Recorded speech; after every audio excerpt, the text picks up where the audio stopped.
Saga Cigars, makers of the Saga Golden Age. The Golden Age is a cigar that takes you back to the classic days of cigar smoking.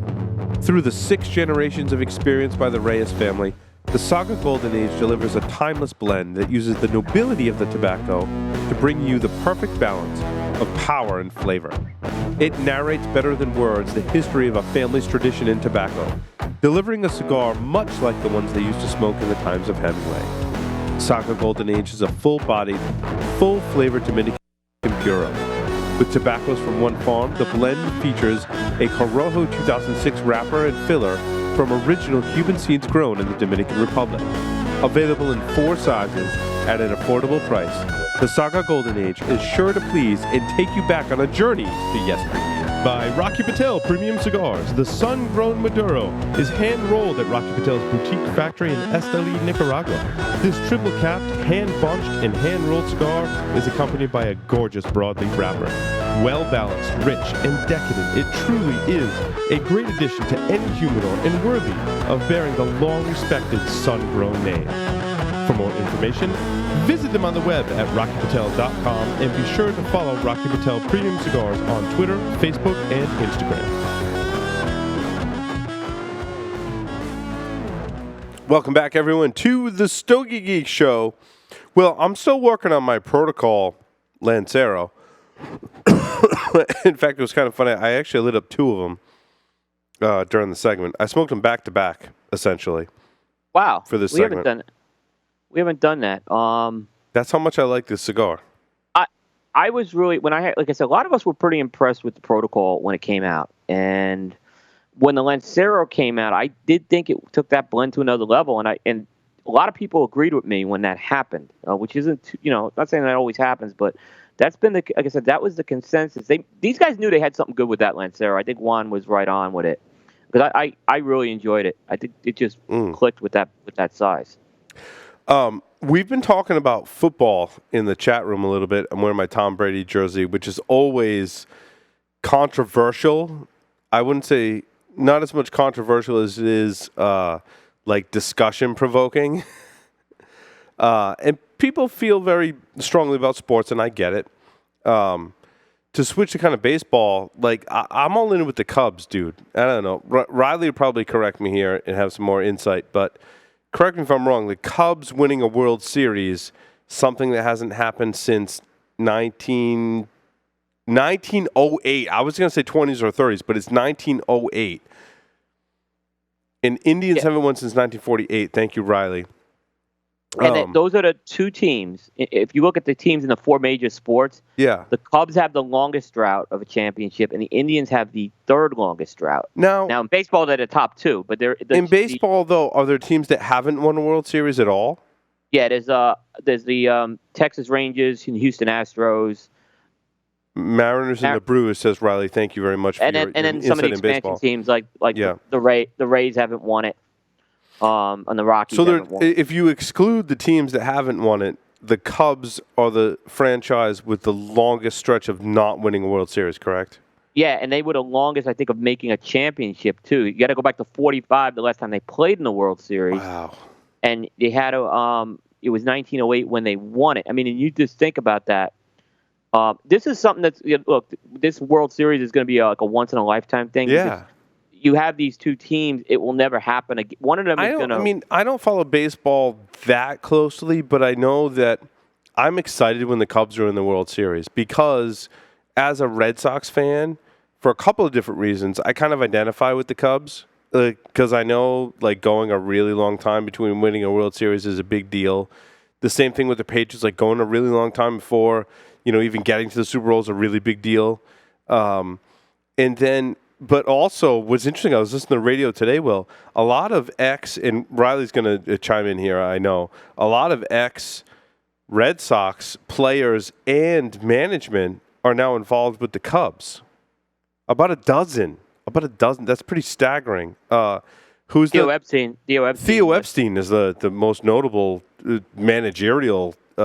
He was instrumental in the Red Sox winning their World Series in 2004, right?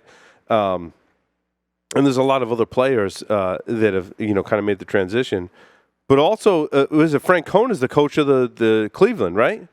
Yeah, and he used to manage the Phillies as well. And he was the manager of the Red Sox. So there's a lot of Red Sox fans here in New England. I mean, you don't follow. You're a Red Sox fan if you're here in New England. Like, there's a strong Red Sox following here in the New England area. And so this is an interesting world. I'm rooting for the Cubs. That's just me. Like, if the Cubs could win the World Series, I think that would be.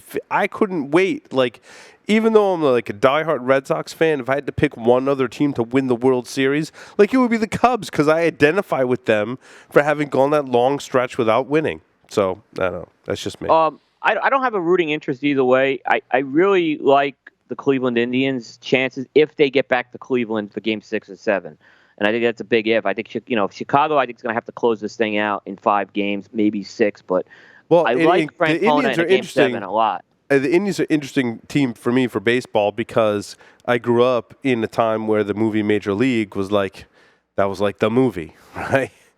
And it was based on the Indians, right? So I always kind of think of them as an underdog from watching that movie too. So I think we've got a really awesome World Series, which I think baseball needed, to be honest with you.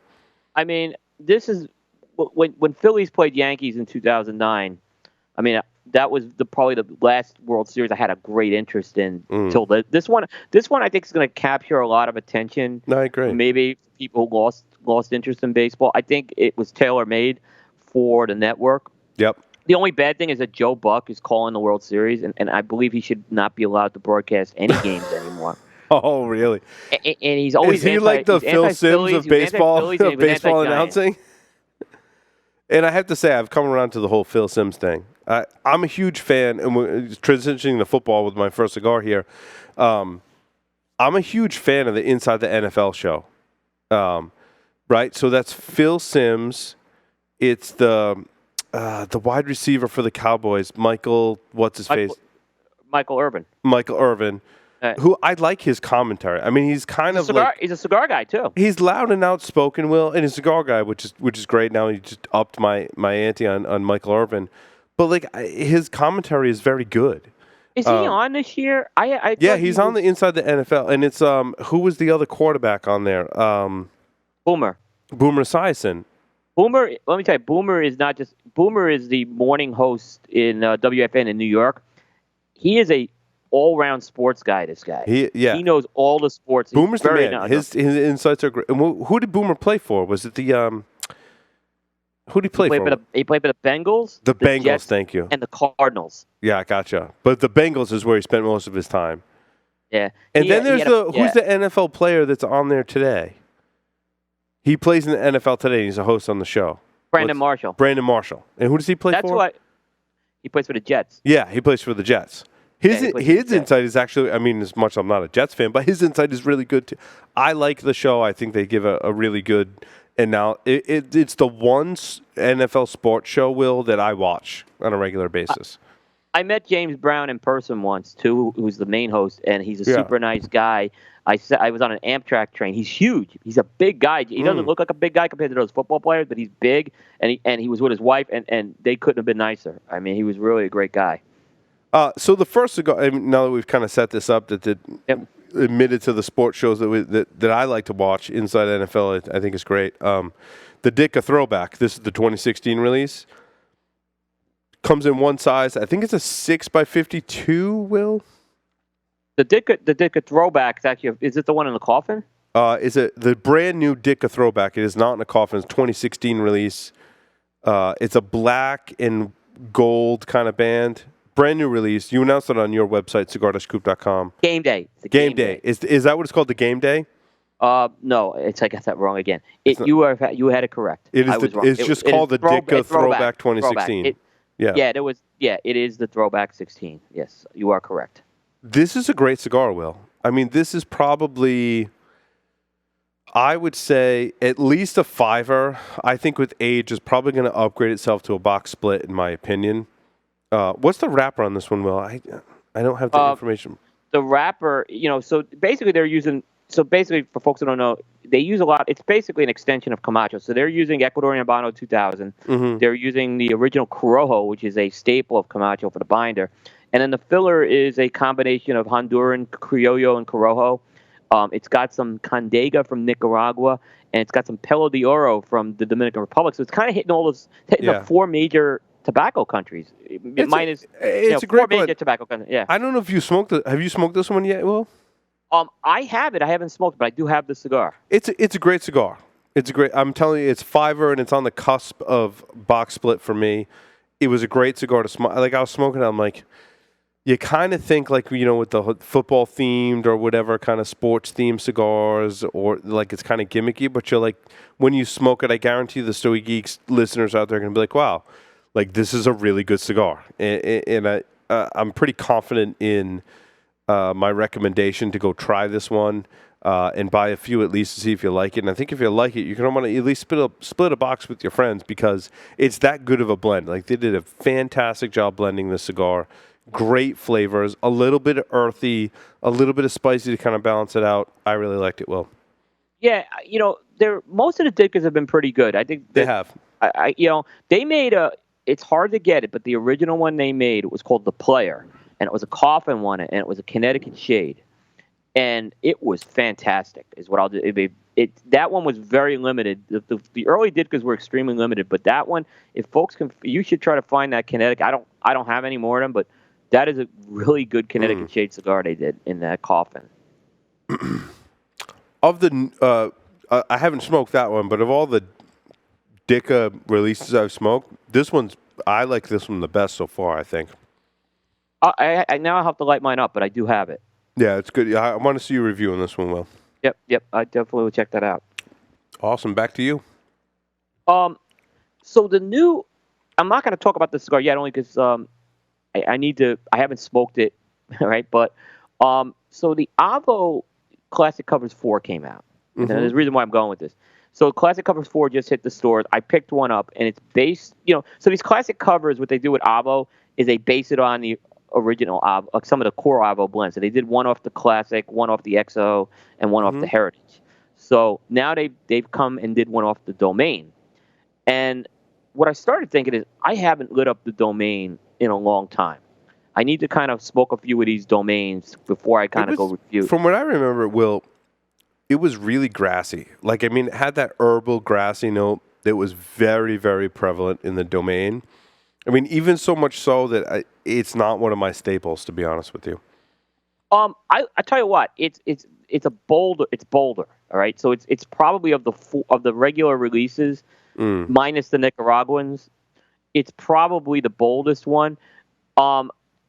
So yeah, you're gonna get more body off that grassy flavor than you would off a Classic. It hits you with that grassy herbal flavor, like really hard and heavy. I bought a box of Avo Classic number 2s. That's the Toro, not in the Tubo. I got a ridiculous price on these, Will. I want to say I paid slightly less than $4 a stick on sale. I bought a whole box of them. And it has that herbal grassy note, but it's very subdued in the XO. In the Domain, I really find they amped it up. So I think like whatever tobacco they have and whatever priming they have that presents that herbal grassy flavor, they use a little like less of it in the XO, and it's a nice complement to the blend. For me, the Domain like takes that over the top where it doesn't hit my flavor profile. Yeah.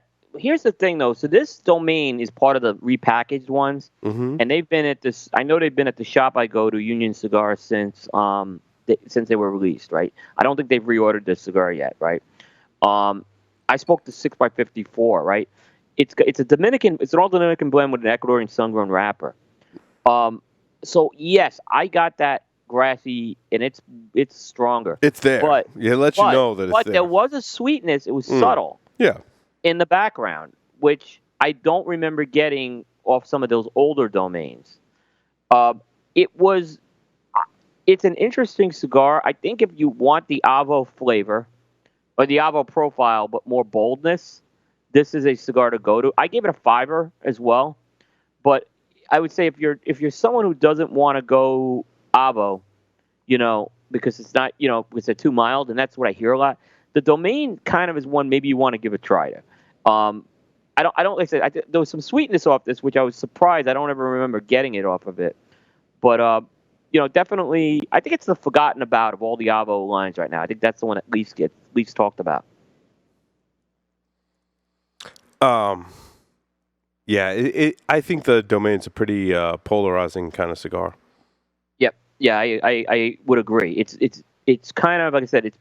I'd say it's a medium to full in strength and body, though. It's got some strength to that cigar. Yeah. Maybe medium strength, but medium to full in body for sure. I smoked a PDR 1878 Cubano Especial Kappa Natural in the Robusto with the pigtail cap. Oh, the white label? Did I get that right? It's a white label. Yeah, I love that cigar. Is it a Connecticut wrapper on that? It's a Connecticut wrapper. Yeah, it's a good Connecticut. I would give it a 5. I would smoke more of these in the morning. It's got a great sweetness that comes off of it. There's not too many other components that really draw it to me as a morning Connecticut cigar, which is why it gets the 5 rating, which is not a bad rating because it has some great sweetness as you state, Will. But again, take that rating with a grain of salt. I'm highly critical of my Connecticut cigar ratings. Still not bad, right? No, it's still. It's good. What size did you smoke? I smoked the Robusto, and this had a pigtail cap on it. Okay, yeah, that's probably what I would give the Robusto. I mean, that's probably.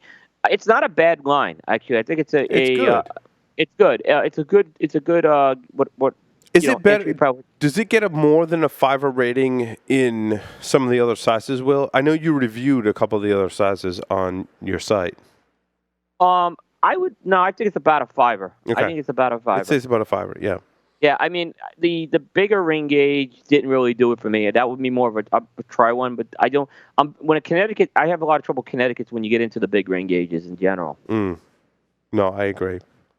Just sticking with Connecticut's, just to kind of show the kind of diversity of our rating system, the Tatawahe Skinny Monster, the TIFF. This was probably a 5 for me too, Will. I liked it better than the Pudgy Monster TIFF that I smoked, but it was still a 5 in my opinion. It didn't wow me as a staple in my Connecticut smoking.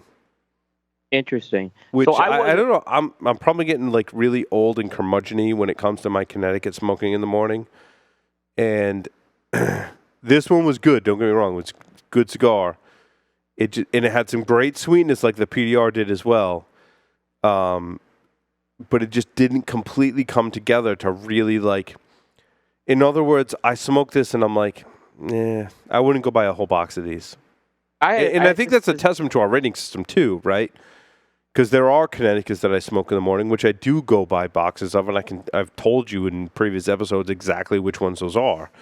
And I was hopeful that this would be the case, right? Because you can buy full boxes of these Skinny Monsters, and I really wanted the TIFF to be the one because I love Connecticut's, and I'd love to have a full box of ones I love to smoke, but it didn't bring it up into that upper echelon of Connecticut's. And to everyone listening and our cigar manufacturers listening, it's my personal preference, and I tend to smoke a lot of Connecticut's in the morning, and I'm highly selective as to which ones make it into that upper echelon. So, not to say that I wouldn't enjoy smoking these in the morning, but it's a 5 for me, which isn't bad. I'm still saying if you want to split a box with someone, you're probably in the realm of smoking a really good Connecticut that you're going to enjoy.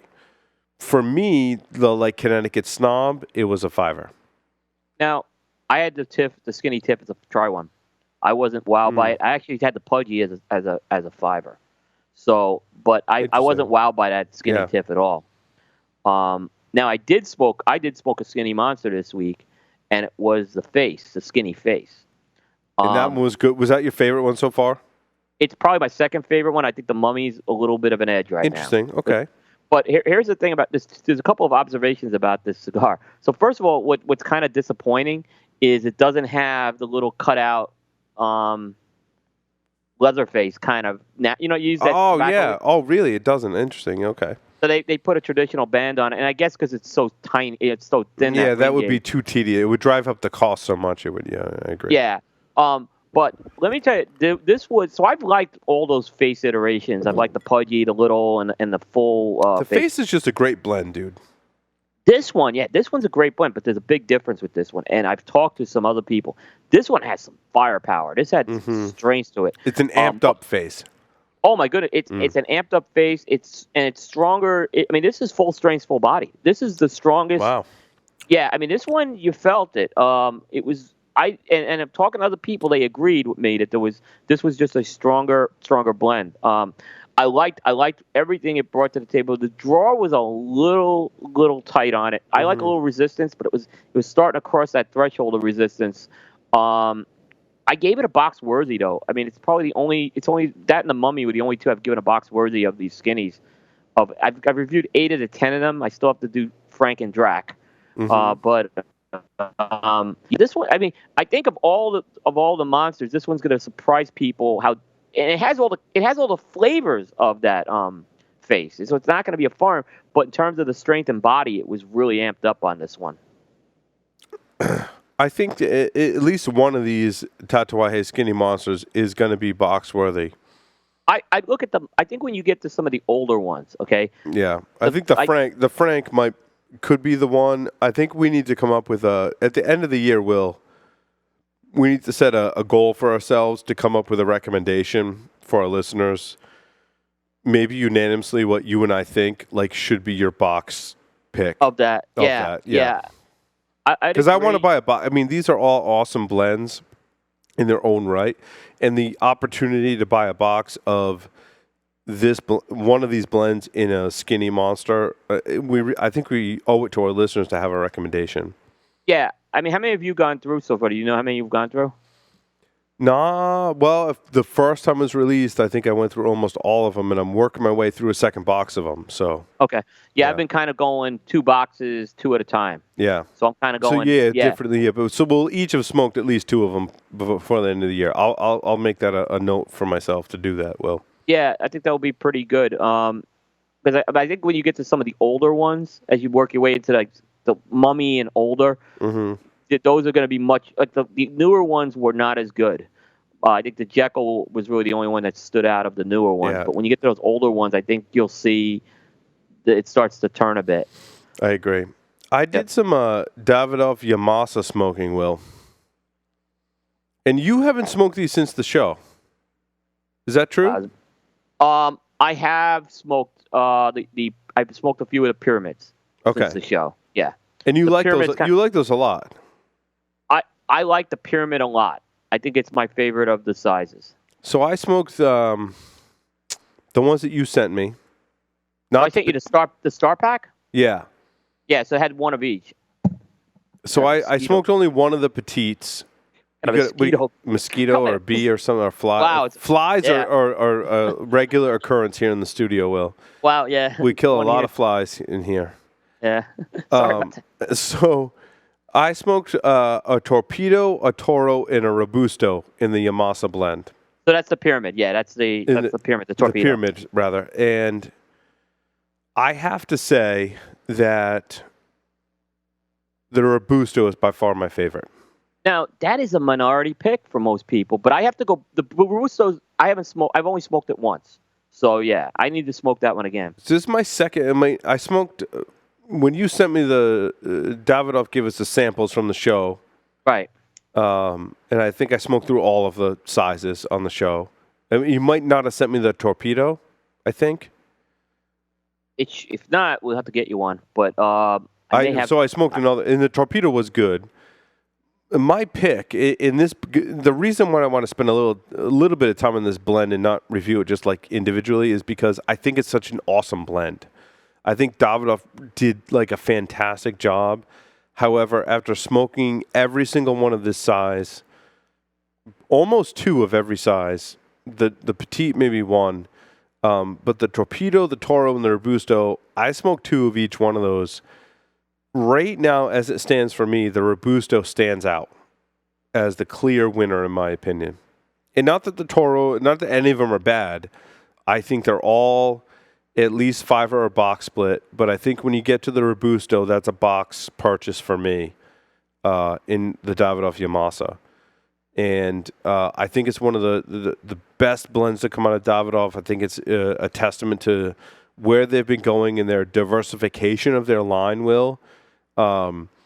Their limited stuff aside, you know, they had the Brazilian one, and the Yamasa is what their special Dominican tobacco, right? Right, that's a proprietary one. It's not a Dominican Puro, but they use Yamasa. They use a lot of Yamasa in it. There's some Nicaraguan in there too. Yeah. And what was the Escurio? Escurio. Escurio is the Brazilian tobacco. Right. That was kind of similar to me. Like, they all smoked great, but there was one size that stuck out. I forget. The Robusto. The Robusto. The Tubo. It almost seems like to me the Robusto in both these blends like really stands out to me as being, I mean, not just special in a Davidoff line, but special in terms of cigars that I've smoked this year. And for me, the Yamasa Robusto is something that when you go to your local retailer that is your Davidoff shop, and they're like, "Oh, I got Yamasa in," do yourself a service and buy at least a 5-pack of the Yamasa in the Robusto, because they're expensive. I mean, they're pricey cigars. I'll give you that. When you see the Escurio, when you see the Yamasa, buy the Robusto. I'm putting my stamp of approval on that. You're going to like these cigars. For the majority of our listeners, you're going to like these cigars, and it's going to be an investment that's well worth it. And I think a lot of us are going to smoke this in the Robusto and going to want to go buy a box, Will. That's how good this cigar is. I mean, it stands out, those blends in this size for me, so much more than so many other blends in the market today. Even at that price point, you're going to want at least a $5. And they come in those nice 5-packs that you can buy in the little cardboard boxes. At least a $5. And if you buy a single, if you really, I'm telling you, buy a box. And this blend is going to age. Both blends are going to age awesome. I think Davidoff did a over and above the top job, outstanding job with both these blends. Will. I had a feeling you'd really like it. I am surprised it was the Robusto, but again, when I had the Robusto, it was very close to the show. And it was really at the show when I started getting hooked on the Pyramid. But I went to a couple of Toros, but I haven't really hit those smaller sizes of this yet. Yeah, and find your size. I mean, yeah, if you smoke the petite and you really like it, that could be a direction to go in because of the price too. I mean, again, these are very pricey cigars.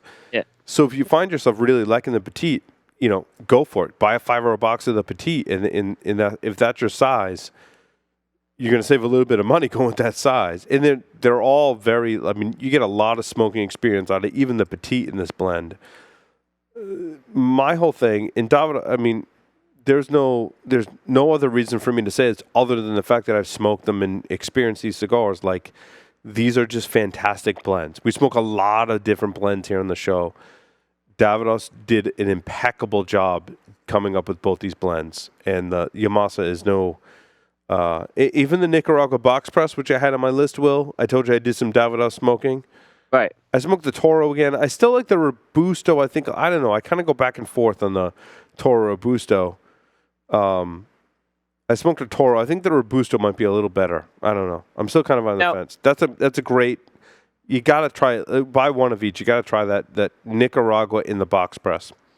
Where are you? You actually just read my mind. So, because those are two big regular releases this year. Mm-hmm. Which line would you give the edge to right now?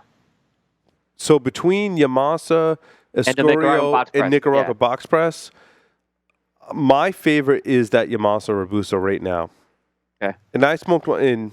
It could be when I smoked it on my front porch on a nice cool fall day, right? But I smoked a couple of them in the Robusto format.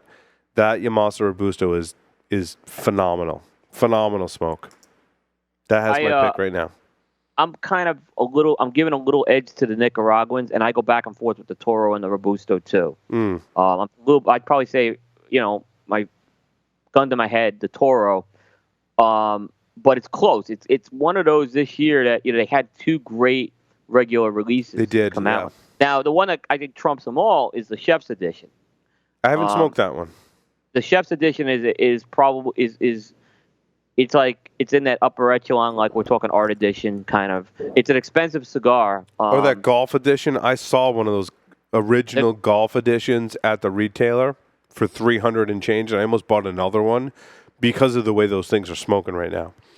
Yeah, that and I yeah, you didn't look at though. that I one. didn't though because I'm like I got to support the show. I got to smoke the new stuff so people know what's going on. I'm like, And but you that talk about original golf edition was so damn good. I got one of the original golf edition. I got the gold band one left, and I don't want to light it up. Yeah, yeah. I You know, smoked it's through like my entire original gold edition, golf edition, and I want another one because there's even both sizes in that are so good. So yeah. Davidoff is doing an impeccable job. I tell you what, to command that price point and have us speak on this show about those cigars really says something because I've smoked a lot of cigars that are half the price that are really, really good. But I would still recommend to our listeners, like, go spend a little extra on some of these releases and find your size just because that smoking experience is so awesome. And I smoked three Davidoffs for this show to review. What was the third? Oh, So- you smoked the The Toro, Toro. the Torpedo. I smoked a Toro. I probably smoked more than that. So I smoked a Toro, a Torpedo, or a Busto in the Yamasa, and a box press in the Toro Nicaraguan. That's 4, yeah. Yeah. And I can't say I didn't enjoy any one of those, to be honest No, with you. I'll be honest. Davidoff's come out with, I mean, everything they've come out with this year under Yep. the Davidoff umbrella. Now, I haven't had that Royal yet, and that Royal's starting to hit the shelves. That's a super premium. Yeah, that's like $80 for the Robusto and $100 for the Salomones. The only one that was a miss this year for me with the Davidoff, it wasn't a terrible cigar, was this year's Art Edition. I thought wasn't near. I hadn't smoked that. The The previous wasn't art bad. editions were really, really good. Yeah, this one wasn't bad, but it wasn't. It wasn't but up to, I'd say yeah. It wasn't up there. It wasn't up there near that Davidoff scorecard, which was this year's golf edition. Right. And the chefs, which it's the chefs you need to try. I would just make sure it's a 2016 chefs edition. I'll just leave it at that. All right. Back to you, Will. Oh, so I'll continue the Davidoff theme. Avo, I smoked another Avo, which I should have mentioned earlier. I smoked the Avo Fogata in the short torpedo. So that is their new Nicaraguan that they came out with this year, and it's that Habano 2000 Ecuadorian Clara wrapper. It's got a San Andreas binder, and it's got fillers from Nicaragua and the Dominican, including some Yamasa tobacco in it. So they put a little Yamasa in the filler. It's that 4.5 by 52, which is kind of that. I think it's the same size as that Griffin's Nicaragua short torpedo, which we really like. The Fogata's been. It is. No, you're right. Yes. Yeah. The Fogata, I think it's interesting because we smoked the Synchro Nicaragua last year. I think we were in agreement with 6 by 60. The big size worked really well with that. I think with this one, I think it was the small. I think the short torpedo. The short torpedo in the Fogata, right? Yeah. Yeah. Yep. Bell the ball. I agree. Bell to ball. It's a medium strength, medium body cigar. I think it really brought a lot of This had some spice to it, but I thought it brought in some of the. It had some nice sweetness to it. It brought in more of those earthy Nicaraguan flavors. Yeah, it wasn't just sweetness. There was like a lot going on in this little cigar. And what's interesting is, full disclosure, Davidoff sent us a box of these for the studio, and the box came in like a Pelican case with like all the survival stuff, like a knife, a fire starter, a flashlight, and some other stuff. And that stuff is actually, being kind of a follower of like tactical gear and survival technology, like they put some really high quality stuff in there, Will, to be honest with you. Now, the cigar in that little size, in that short torpedo, bell the ball. And I've smoked the other sizes, and I've given that little torpedo in the Fogata, right? Fogata. I've given that to a lot of other people here in the studio, and they're all like, this is a great cigar. We've smoked a ton of that stuff because they gave us a box. We were like, nope, this cigar is awesome. And for that, I think it's the bell of the ball. Yeah, I mean, it was funny because when I went to IPCPR, I got out to IPCPR and I saw Scott, the brand manager, and he asked me if I got the package because I sent them out before IPCPR, and I didn't know about this. I'm like, no. He says, well, you got to go home and and just let me know what you think. So I called my wife, actually. I said, you got to open it. There's a big box from like Davidoff. She said, yeah. Open up. She goes, what in the heck is this? Yeah, it's like this gigantic orange. Yeah, like they did a nice job of marketing. But to speak to our point, the cigar is awesome. Regardless of all the stuff they sent us, like if they had just sent me a bundle of cigar, I'd still say the cigar is awesome. Yeah, I mean, Yeah. But I agree. It's I kind of wish it was a 5.5-inch torpedo because I could have it a little longer. But then it may lose something with I think the blend just worked on that size. But what's interesting, you talk about that Griffin's release, Will. I've had some of those Robustos in that Griffin's Nicaragua release. The Robusto to me has surpassed that mini torpedo. When they first came out, I liked the mini torpedo. With a little bit of age, I bought that Robusto. I bought a $5 actually on closeout. As amazing as that sounds, and it was like. It's amazing. It's amazing. Wow. How did that cigar go on closeout? I don't want to pick on it. Wow. I think it's certain markets, Will, that don't identify with the brands that are kind of geared towards the higher end of the market, and they just don't sell, and for whatever reason, and they end up on closeout, which is weird, I know. But I love that Griffin's Nicaragua, and I tell you what, I kind of flip-flop between the different sizes. As age has progressed, if you can find the Griffin's Nicaragua Robusto, you can put that away in your humidor and buy a box. That is absolutely a box-worthy cigar. It's creeping towards Chuck Norris worthy for me in that Robusto side. That has so much flavor in that blend. Unbelievable. And if you're thinking this is the Griffin's is an I've heard Griffin's gets an unfair rap. I've heard people say, no, they do. Oh, it's like a Davidoff white label. First of all, they're not like Davidoff white labels. A lot of them have some kick to them. Some of them, the limited tend to have kick to them. The limited.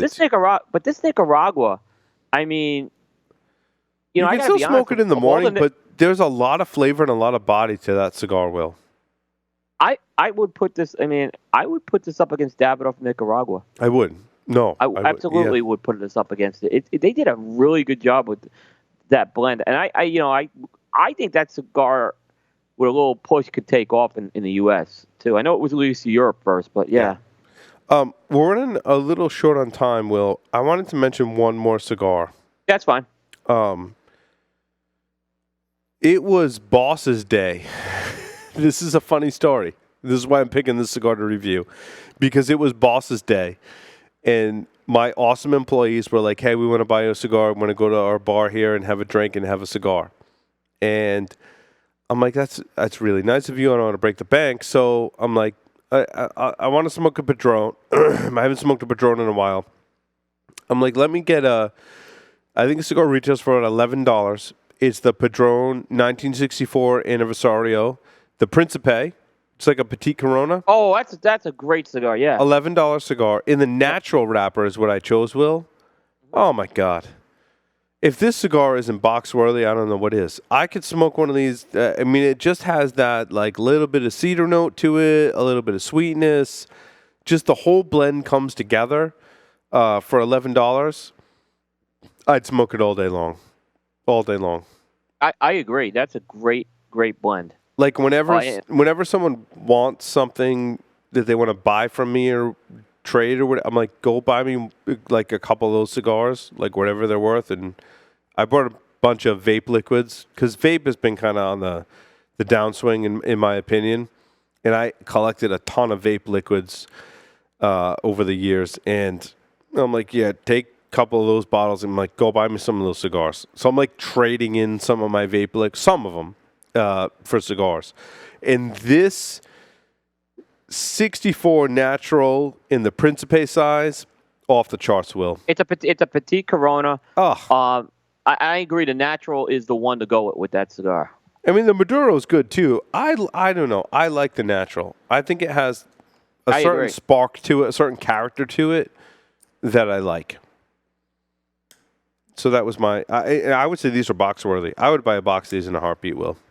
Oh, it's a very good cigar.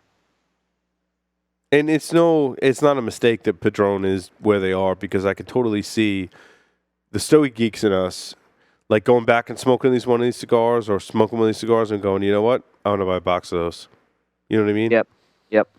I agree. And it's like I said, it's a Padron box that won't break your bank either. Mm-hmm. It's a short smoke, yes, but it's it's a good representation of that blend. Yeah. What else you got, Will? We can close it out for this week. Okay. Yep. I got a couple more that we'll do next week as well. I reviewed a lot. I did a Rocky Patel that was really good. The 55. It was like a short little Perfecto. Oh, that's the one the little one? Yeah, that was really good. That was. Yep. I mean, not to spoil it for you, but I really like that cigar as well. So we had a couple more in there we didn't cover in this. Yeah, we're going to be interviewing Rocky on Thursday. Fingers crossed in Charlotte is what I'll just say. In a Room 101, that Room 101 that I smoked was really good. A newer release, I should say, from Room 101, also very, very good. And we'll review those on next week's show. And then I'll kind of give it. Well, next week is Halloween. I won't be here. You won't be here, but we'll have to remind you to not forget about those because I do want to hear about those. I'll kind of hold this one off for when you're back, but I want to talk about the new Fuente Casacuba Divine Inspiration. Yeah, good cigar. Very good cigar, and may change some opinions of Casacuba. I think. Agree. Yep. Awesome. Well, thanks everyone for listening to the Stogie Geeks. See everyone next week on the Stogie Geeks Show, Halloween edition. Make sure you stay tuned.